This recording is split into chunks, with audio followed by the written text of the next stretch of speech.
power, presence, cushion, all combine to produce a ride feel like no other. It's not design, it's innovation. It's sleek and comfortable, all at the tips of your toes. The Commander Mini has quickly become my daily, my top wheel, not just when commuting off-road, but on-road as well. The design is a head-turner as you zoom by, with only the speed and comfort that the Commander Mini can provide. Alright, that was my attempt at mimicking AI writing. Let me know how I did. Alright, without further ado, let's jump right into the review. Extreme Bowl Commander Mini. Pros. I love riding this thing. The suspension is crazy good. I never have to touch it and it has never bottomed out. The power is wild. It feels like the Batmobile powering up scene from the Batman. The top speed is a little lower than my V12, so if I need to go super extra fast, I don't usually choose this wheel, but it is, on most occasions, more than adequate for all the range and speed I need it for. On a side note, top speed is definitely related to weight and battery life, so wear safety gear. And be careful. The looks of this is crazy. It's wider than most things that I've ridden before, which do happen to be more mid-range wheels, like the V12. I've ridden a couple Begode and in motion stuff, but this is really the widest wheel that I've ever ridden or owned. The width really shines with the amount of control you have on this thing. Between the power and the control, I just love getting out and riding this wheel. And I feel like I can't talk enough about, oh hey look, a deer. I feel like I can't talk enough about the suspension. It feels like you're riding on a cloud. It is spring suspension hidden beneath some rubber thingies, and so far I've found that spring suspension is just the best. At least between air and spring. Alright, here's some stuff that's on the line between pros and cons. So let's call it honorable mentions. So the handle works, but it is quite flimsy and not load-bearing at all. It's also on the back, which is kind of weird, but it's also how I was able to get these shots. The silver pieces on the side part aren't the frame. You can screw them off. Sounds kind of weird. You can take a screwdriver and take them off, but they do look really cool and they provide good protection. The kickstand is kind of weird, because there's no kickstand. The black pegs on the front are rubber and just let you set it down safely, so it does kinda have a kickstand, but it uses the whole body, so I'd say not. Also, run that back. When I set it down, listen to what it does. It sounds like a bomb's about to go off. Why does it sound like it's about to explode?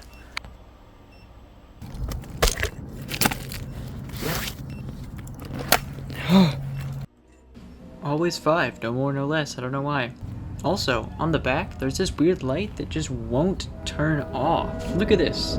Look at its reflection on the stairs. It's always on. Not only on, it's flickering. I guess it is nice so cars can see you from behind, but I don't know if I can get behind that idea of always being on and flickering. Alright, let's get through the cons, and then I can show you some hill climb testing. The main thing about this to me is it's heavy. Look at this. I'm gonna struggle to pick it up, and then what I do is I like use my knees as a lever. Look like car suspension as I place it in. It's crazy. And you have to like buck the wheel back out if you don't have any space in the trunk. This is kind of the main reason why I don't really take this anywhere. It's much easier to grab my wheel that's 20 or 30 or 40 pounds lighter that has way better handles on it as well. I mean, this thing, you can really only pick it up from something that's waist high. I mean, you could scoop below the pedals, but the pedal kind of hurts my hand. The wheel is quite shaky, but only at high speeds, so I wasn't able to get a really good shot of this. So instead, enjoy some spinning. Another reason why I couldn't get a great shot is because the more I ride, the less shaky it gets. I've apparently been getting pretty good at riding this thing. Another con is that I'm not entirely sure about the water resistance rating, the IP or the IPX. I know InMotion is working hard on getting all their wheels at least water and rain resistant. I've actually rode my InMotion V12 through some pretty heavy downpour, but I've only trusted my Commander Mini through some little puddles and light rain when I have to. Alright, I'm gonna use this time to show you guys some individual problems with my wheel and ask if anyone else has this wheel and has experienced the same thing. So here I am riding along, and look at the screen. Why did it do that? Why did it just go back to every single thing being lit? Right? I can't see speed, I can't see motor temperature. This actually kind of swayed me away from riding this because I'm not sure if there's an issue which could cause a cutout. Look, it's still not going back. I'm not sure what's going on. I'm not sure if it's being jostled or anything in there. So here's a bit later in the same video, and as you can see it... Oh, okay, there it went. I'm not sure if I hit a small bump or something, or if it just kind of got with the program or thought about it a little bit and said, okay. Is it overheating maybe? I'm not even sure. I'm a bit scared to open it up and look. Okay, here's another thing. Instead of just going back to factory, it's stuck at 8. I'm for sure that I am not going 8 miles an hour in that clip. And I'm also sure I'm not going 17 miles an hour in this one. Look. I just barely slowed down to hit that curve and it's still at 17. I'm jostling it around. I'm not even sure if I noticed while recording this. I definitely noticed a bit later. I know it happens sometimes when it's wet, but not all the time. Actually, most times it isn't. And I can't seem to find any rhyme or reason as to what number it gets stuck on, whether it's 17 or 4 or 0. Oh look, it changed back. Alright, it's good. It looks like it's good. It looks like it's actually recording the speed I'm going. I'm not sure if it happens when I slow down a lot or if I jostle it around. Sometimes I've tried pumping my legs up and down because I was thinking maybe some wire connection is loose or something. And that just makes me scared to ride the wheel when the only thing that's holding you up is the motor, and it looks like there could be an issue with the motor. I seriously have no idea what's going on with this John, because I really only have like 400 or 500 miles on it, and I haven't like dropped it. Like, I don't think it's water damage because it still works. I take it really slow through puddles just to make sure it doesn't splash up on any of the internals or something. I know there isn't really much of an inner shell that could protect the wiring from water, but it still rides. I've never gotten any issues except this, and like, it doesn't even happen all the time. It just goes off and on seemingly at random. Look, I hit a bump right there, and now we're back, and it's showing me my speed. Oh, and now it isn't. Like, it just in this clip, it's been off and on like 2-3 times. Alright, for this next one I'm about to show you, I just pulled out my phone because this is starting to worry me. Like, so I'm recording this just in case, like, if something happens, I'd rather be able to review the footage than not. You know, at least it'd make for a funny video. Alright, we're back at 23. I'm still going roughly the same speed, it looks like. And it's gone through 23 miles an hour, 9 miles an hour. Oh, did I hit a bump? And now it's blinking. Now it's cycling through. My first thought was the screen refresh rate and the camera frames per second of filming was not meshing well, but you can clearly see all the other speeds I've been showing in this video, so what is it doing? I don't get it. That doesn't make any sense. Like, this is genuinely starting to worry me. Like, a lot. Like, it's balancing fine and everything seems fine, but I don't know if this is calm before the storm. Like, am I chilling or am I gonna fall off and die? Who even knows? Alright, so I jumped ahead a good 45 seconds. Oh, okay. And here are the shakes or the high-speed wobbles I was talking about earlier. I'm not sure what that beep was either. Maybe it was just the wheel coming out of contact with the ground. But you can definitely tell I'm not going 11 miles an hour here. Especially here. You can see me looking around and trying to inspect the wheel and giving a little pat on the screen. It works in the movies, you know. But this is, I believe, cause for genuine concern, because when the motor is the only thing holding you above the ground and something is wrong with the motor, potentially, I feel like that's quite worrying. And this is not just like a weird one-off. This is... Oh, what were those beeps? Oh my goodness. This is quite frequently. So maybe the battery is low, or maybe I was just going really fast. Oh, okay, so it went from 11 to 24. But I did not go from 11 to 24. Heck, I'm probably going like 15.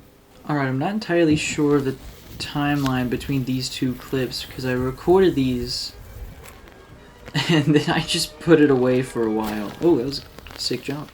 But I just put it away for a while because it made me reflect upon some life decisions. And I really just stopped and gave up on the hobby for a little bit. And I've also kind of debated my decision to buy an Extreme Bull or Begode or Gotway. I'd have to say as of this moment I'm an InMotion loyalist, but I do know that there were a lot of V12s that were crapping out for no reason. And I don't like they discontinued the V13 because the V13 is pretty cool. But I really like their safety measures that they're taking with the Raptor controller, the waterproofing, and the 2 Hall sensors. Alright, so as for whether this should influence your decision, I have no idea. I'm not sure if this is just my individual unit. I haven't really heard too much, but a great way that I wish I kinda knew before buying my wheels, at least my first one, is to go on Reddit and just look up common issues with the one that you're gonna buy. And this might end up worrying you. Good, it should. These are dangerous.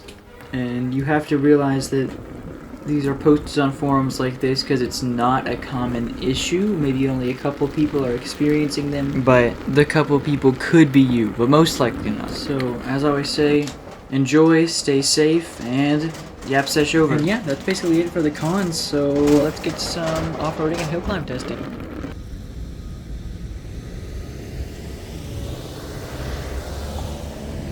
Alright, I've got my phone out to show you guys the angle of these hills. Right. This section is not going to be as snappily edited. It's just for demonstration purposes only. I want you guys to see the performance of this wheel and what you could use it for.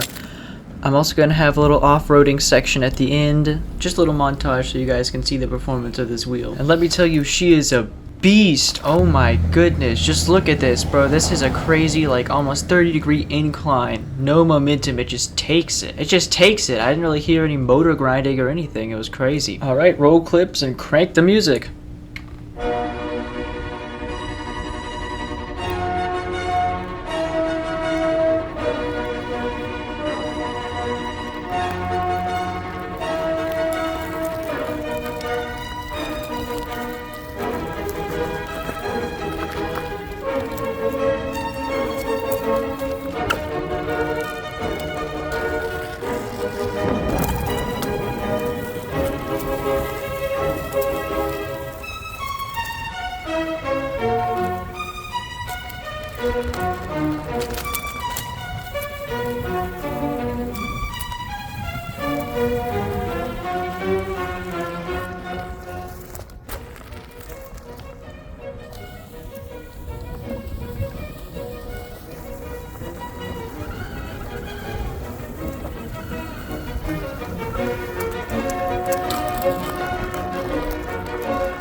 Not again.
Hey guys, huge thanks for making it this far in the video. Don't forget to hit all the buttons, the YouTube buttons, except the dislike. Well, I mean, if you do dislike it, I guess you could tell me, but hopefully you didn't. Hopefully you stick around, and I'll see you again soon. Bye now. One more thing, I included a full clip, unedited, of the weird screen thing happening, so if you want to see it, here you go. Thank you and have a great one. Oh, I'm at 07. I'm at 07.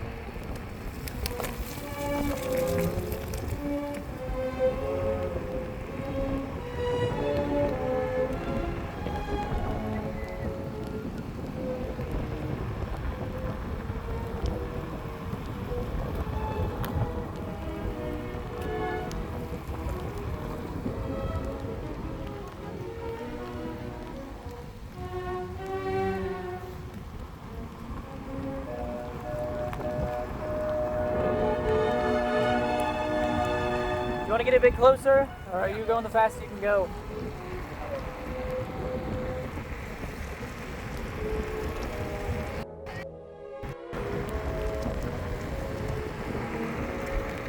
Why is my thing, why is it doing this? The line in the middle of the 8 has disappeared, so it's 07 now. But it's blinking back sometimes.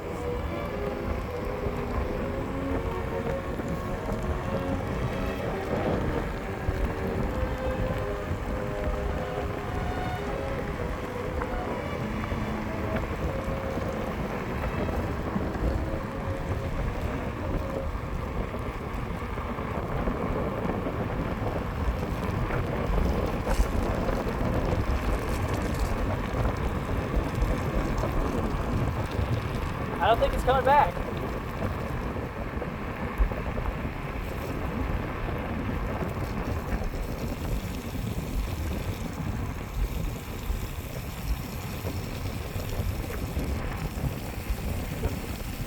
Do you want to hit the back road or the sidewalk? That's what I was thinking. Too much mud. Wow, yeah, that's awesome.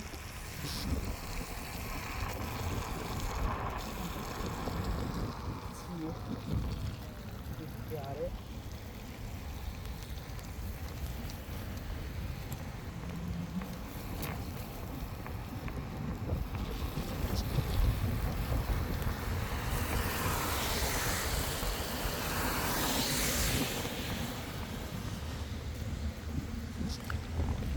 Hello.